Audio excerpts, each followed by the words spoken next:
Just hours ago, Mayor Tishaura Jones sold St. Louis as a city undergoing a renaissance in her State of the City address. Our political editor, Mark Maxwell, was there and has more on the mayor's speech and what it means for her re-election campaign.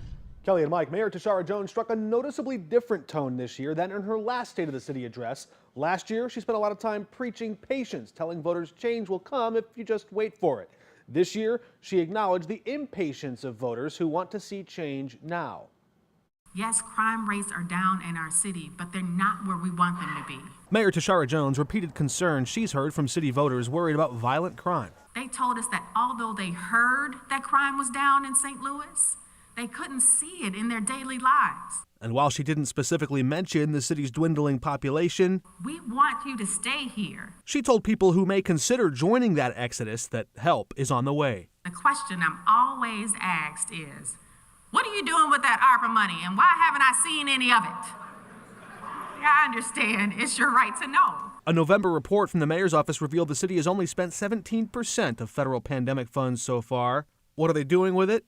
We're tearing down 1,000 abandoned houses that have been eyesores for years. She also unveiled a new software system to speed up city hiring and a potential thaw on that hiring freeze.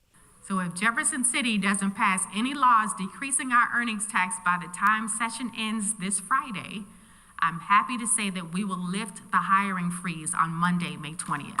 Jones promoted a wave of new recruits at emergency dispatch centers.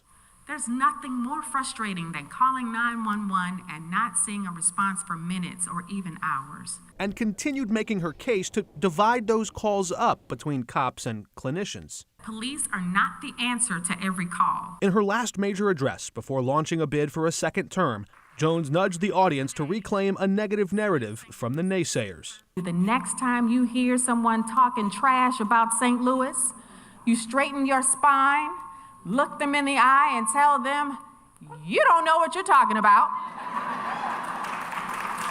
St. Louis is my city and she is in the middle of a renaissance. She's appealing to that pride as she starts to build her re-election campaign, but voters don't yet know the alternative. Mayor Jones does have her fair share of critics, including from many of her former supporters. But one longtime city insider told me tonight, with each passing day that goes by without a challenger jumping into the race to oppose her, the firmer her incumbent grip grows on the office.